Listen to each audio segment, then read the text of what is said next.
¿Cómo les va? Buenas noches, bienvenidos a Sin Ánimo de Polemizar. Estamos transitando una semana que tiene sus particularidades. Ayer fue el día del acto, por el Día de la Bandera, en la ciudad de Rosario, con todo lo que dejó, ¿no? Un acto chico, corto, presencia muy rápida del presidente, las quejas por la no participación del público, el vallado, los invitados, los excombatientes que se fueron, los discursos de unos y de otros. Esto ocurrió aquí en la provincia de Santa Fe, en la ciudad de Rosario.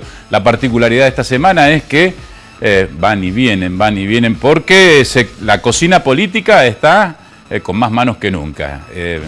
Me parece que este es otro de los datos a la hora de analizar y conformar las listas que van a competir para las primarias abiertas, simultáneas y obligatorias como candidatos a diputados nacionales. Con el aditamento que parecía que todo venía bien, que venía encaminadito, que lo traía prolijito hacia Olivera, y el titular del Partido Justicialista terminó renunciando por las propias internas del justicialismo.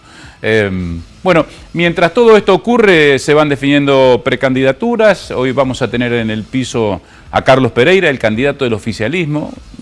Vamos a tratar de charlar a fondo a ver si él se imaginaba hace 7, 8 meses atrás ser candidato, y de qué manera se muestra o se demuestra al electorado que lo que él representa es parte de un equipo. Va a estar Marcos Castelló, que vuelve otra vez a presentarse ante el electorado santafesino. Estuvo así, por muy poco le faltó para resultar electo. Y también vamos a estar con Mariana Carminati, la titular de ADUL, de los docentes universitarios, porque, ¿qué es lo que pasa? No hay acuerdo en materia paritaria y estamos a junio. Uno se pregunta si esta es la característica de las negociaciones paritarias de los docentes universitarios. Bueno, sobre todos estos temas es que le proponemos esta noche aquí que nos acompañen en Sin Ánimo de Polemizar.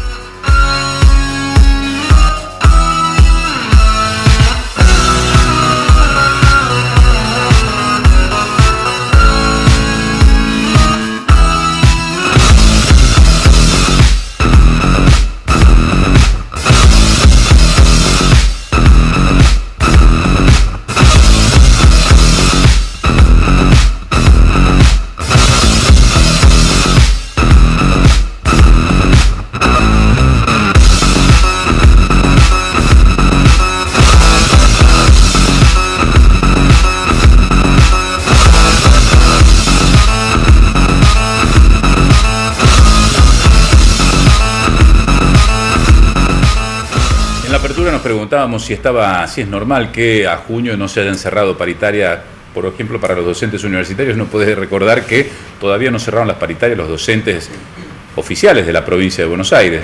Mariana, ¿cómo le va? Buenas noches. Hola, buenas noches, ¿qué tal? ¿Siempre es tan difícil y negociada la paritaria? Bueno, nunca ha sido un tema, una materia fácil para nosotros, pero este año ha tenido particularidades totalmente sobresalientes. En principio porque el año pasado nosotros cerramos un acuerdo paritario, firmamos, inclusive veníamos de no firmar durante algunos años con el gobierno anterior, teníamos diferencias respecto de los porcentajes y demás. El año pasado cerramos una paritaria que considerábamos que era acorde con lo que estaba sucediendo con la evolución y porque además habíamos logrado retrotraer nuestra paritaria de 16 meses, que ese había sido el punto de ruptura más fuerte para nosotros, porque fue el único sector de los trabajadores que tuvo una por un año fue a 16 meses. Exactamente, bueno, el acuerdo pasado nos llevó nuevamente a una paritaria de 12 meses, finalizaba el 28 de febrero de 2017. Eso era una conquista importantísima, lo veíamos como algo muy positivo. Además tenía una cláusula de revisión, no solo que tenía la cláusula, tenía una fecha, 29 de septiembre, donde nos reunimos en la paritaria para evaluar la evolución del salario respecto de la inflación, los precios. Bueno, la respuesta fue no, acá no ha habido inflación, acá no ha habido nada, no se toca nada. Bueno, obviamente lo que acordado estaba alcanzado. Exactamente. Así llegamos al 28 de febrero, tuvimos reuniones, una primera reunión paritaria antes de esa fecha, por supuesto, como toda primera reunión, simplemente saludo, ¿cómo están? Bueno, veremos cuándo empezamos. Bueno, el asunto, para hacerlo breve, es como vos decías, estamos a mitad de junio y no hemos podido llegar a un acuerdo. Hemos vuelto a la paritaria 16 meses. Ah, sí. Claro, en los hechos. En los hechos estamos en una paritaria 16 meses. En los hechos es así, pero después cuando se acuerda con retroactividad. A ver, ¿o no? No es la propuesta. El gobierno acaba de hacer una última propuesta después de un mes y medio donde no fuimos convocados, después de haber dado unilateralmente un aumento del 4% retroactivo a marzo. Y la oferta que sigue es mantener ese 4% de marzo, un 6% en junio, un 6% en septiembre, un 2% en diciembre, o sea, a cobrar en enero de 2018, y un 2% también en diciembre, que no tiene que ver con la pauta salarial, sino que tiene que ver con un concepto que nosotros tenemos en el convenio colectivo de trabajo, que es un programa de jerarquización docente, que en principio estipulaba una recuperación de un 25%, porque nosotros venimos con salarios muy bajos comparados con otros sectores. O sea, nosotros consideramos... ¿Con quiénes se comparan, Mariana? Bueno, a ver... esto es todo un tema, ¿no? Es decir, el docente universitario, ¿con quién se compara? Bueno, a ver, yo quisiera que cada uno haga la comparación. Yo voy a dar los números que son muy fuertes respecto... Sí, pero por ejemplo... Son contundentes, son muy claros. Exactamente, por ejemplo, ¿cuánto gana un profesor adjunto semidedicación? Eso implica 20 horas semanales. ¿Por qué tomo este cargo y esta dedicación? Porque sería equiparable a un maestro de grado en cuanto a horas, porque sería equiparable a otros trabajos. No voy a hablar de las dedicaciones, de las máximas dedicaciones, porque por ahí es más difícil compararlo, ¿no? ¿Verdad? 40 horas semanales, muchas de ellos con bloqueo de título. Eso significa que lo único que puede hacer un docente es ejercer la docencia, la investigación y la extensión dentro de la universidad. Bueno, el básico de un profesor adjunto semidedicación, después del 4% de marzo, quedó en 10.583 pesos. Ese es el básico con el que ingresa un profesor adjunto a la universidad. Aclaremos, primero, no es el primer lugar por donde se ingresa a la universidad. Es muy difícil ingresar un joven o una joven profesional recién recibido, ingresar como profesor adjunto. ¿Por qué? Y porque obviamente hay un montón de exigencias. Tener experiencia en la docencia, tener títulos de grado, obviamente lo tiene, pero posgrado, cuanto más doc y postdoc y todo lo demás, eso es lo que más suma en los currículum. No olvidar que nosotros ingresamos por concurso público abierto de antecedentes y oposición, si bien ese es otro tema también a discutir en algún otro momento, pero digo, en general, nuestras jóvenes y los jóvenes estudiantes nuestros ingresan como ayudantes de primera o como jefes de trabajos prácticos. A ver, si es sorprendente ese número, quizás pueda sorprender que un ayudante de primera con la misma dedicación hoy tiene un básico de 7.700 pesos. Por ahí más bajo que un empleo de comercio, y esto quiero ser muy clara. Nosotros no hacemos comparaciones porque creamos que somos más o somos menos, simplemente decimos, ante un trabajo que requiere y pone una serie de exigencias terribles, indudablemente los salarios de los que partimos son bajísimos. Y únicamente y por es por antigüedad... eso que tenían esa cláusula del 25% como para ir equiparando. Exactamente. O por lo menos mejorando, ¿no? Exactamente, mejorando nuestros salarios. Primero se había estimado en un plazo de 5 años. Bueno, eso se sacó del convenio colectivo, fue toda una pelea que perdimos, en ese caso la perdimos. Pero bueno, quedó que iba a haber un programa de jerarquización docente. Bueno, el gobierno este año está ofreciendo para ese ítem un 2% en diciembre, a cobrar en enero. Por eso digo que virtualmente estamos... ¿Quién se sienta a negociar por la parte del gobierno? Bueno, la Secretaría de Políticas Universitarias, que es el organismo que maneja todo lo que tiene que ver con la cuestión universitaria. Es el propio Cantar. Preuniversitaria. Obviamente, sí.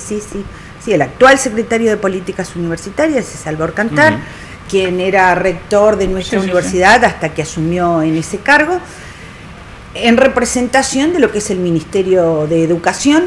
A veces está el ministro, creo que la mayoría de las veces no ha estado en... ¿Cuál sería el ideal, Mariana? A ver, si las universidades tienen autonomía, sí, ¿no? Si manejan sus propios recursos, si hay una el destino de los recursos se discute democráticamente en los estamentos de gobierno de la universidad. ¿Ese sería el ideal, que ustedes discutan cada uno con su universidad? ¿O cuál es el otro escenario que ustedes imaginan? No, para nosotros de ningún modo. De hecho, hemos peleado muy fuertemente en contra de esto. Para nosotros sigue siendo válida esta paritaria nacional. Paritaria nacional, igual salario, igual trabajo, igual salario. Nosotros no creemos que deba haber, como pasó cuando se transfirió el tema de la educación a las provincias, y que hay provincias de primera, de segunda, de cuarta. Para nosotros esto no debe ser así. Debe haber un Estado que fija cuáles son las condiciones reales del salario que debe percibir un trabajador docente universitario y preuniversitario, porque nosotros también tenemos dentro de lo que es nuestra base gremial y de representación a los docentes preuniversitarios, que en nuestro caso tenemos jardín, escuela primaria, escuela secundaria, y también la Escuela de Agricultura, Ganadería y Granja de Esperanza, ¿no? O sea que tenemos un amplio sector de lo que es la docencia preuniversitaria. No, de ninguna manera nosotros sostenemos que hay que discutirlo, pero evidentemente no entra, porque además los presupuestos, estos propios producidos que tiene la universidad y los propios recursos, no van a salarios. Obviamente que no van a salarios. Y no quisiéramos que fuera así, porque también nosotros defendemos fuertemente el tema de que la educación universitaria siga siendo pública verdaderamente, soportada por el Estado, que en definitiva es soportada por quienes aportamos desde nuestra condición de trabajadores, en cual sea la categoría en la que estamos, y no que sean las universidades en función de lo que venden, de lo que promocionan, de los servicios a terceros, porque además también eso genera una inequidad muy grande, aún dentro de las mismas universidades. No es lo mismo quien trabaja... la Facultad de Humanidades, exactamente, qué sé yo, no es lo mismo un docente de inglés en una facultad que un docente en la Facultad de Ingeniería Química investigando y vendiendo servicios a terceros en el área de la petroquímica. Es decir, evidentemente, y bueno, y eso ha sido todo resultado de las políticas de los 90, que hoy nosotros peligrosamente las vemos volviendo a instalarse. Por eso decimos que nuestra lucha no es solo salarial. ¿Y cómo sigue el plan de lucha? Bueno, nosotros precisamente tenemos el viernes 23 un congreso extraordinario de nuestra federación, donde llevaremos los mandatos de nuestras asociaciones de base, que a través de asambleas vamos a definir, y que como base hemos tomado para la discusión de esas asambleas una discusión nacional, una encuesta nacional, una consulta, donde estamos pidiendo a los docentes que se expidan sobre dos posibilidades no excluyentes, ¿no? Una es la no toma de exámenes en julio, sí, así es, lamentablemente, y otra es el no inicio del segundo cuatrimestre. Digo lamentablemente porque es una medida muy dura, muy extrema. Ahora, yo quiero ser muy clara en esto, porque lo hemos debatido mucho en muchas asambleas con compañeras y compañeros. Nosotros estamos exhortando al gobierno, a la secretaría, al secretario de Políticas Universitarias, que conoce la universidad, que sabe la realidad, que sabe cuánto gana un docente, que tenemos que llegar a viejos para mejorar nuestro salario por el ítem antigüedad, pero que no es para nada tentador para un joven, una joven, iniciarse en la docencia, y que si vaciamos la universidad o la llenamos de cargos simples, y un cargo simple son 10 horas... Le quita calidad a la enseñanza universitaria. Obviamente, porque, la responsabilidad para un profesor titular o para un profesor adjunto, así es simple, semi, full, es la misma. está clarísimo, porque un profesor titular tiene que constituir examen, tiene que dirigir tesistas, pasantes, estar en equipos de investigación, hacer extensión, pero en 10 horas semanales. Pero hay que hacerlo. El problema es que con 10 horas está claro que nadie vive de eso, no podría vivir. Si un ayudante primera gana 7.700, el ayudante semi, uno simple, gana la mitad. ¿Está?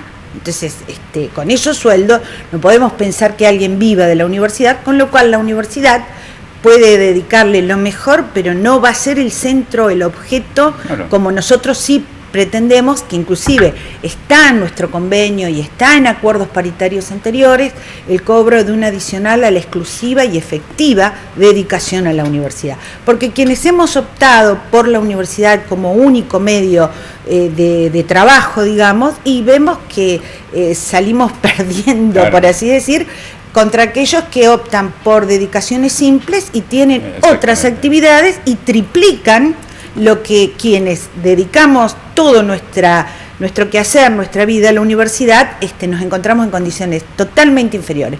Así que la consulta es sobre la no toma, sobre el no inicio del segundo cuatrimestre. Digo, exhortamos a las autoridades porque la responsabilidad no es nuestra.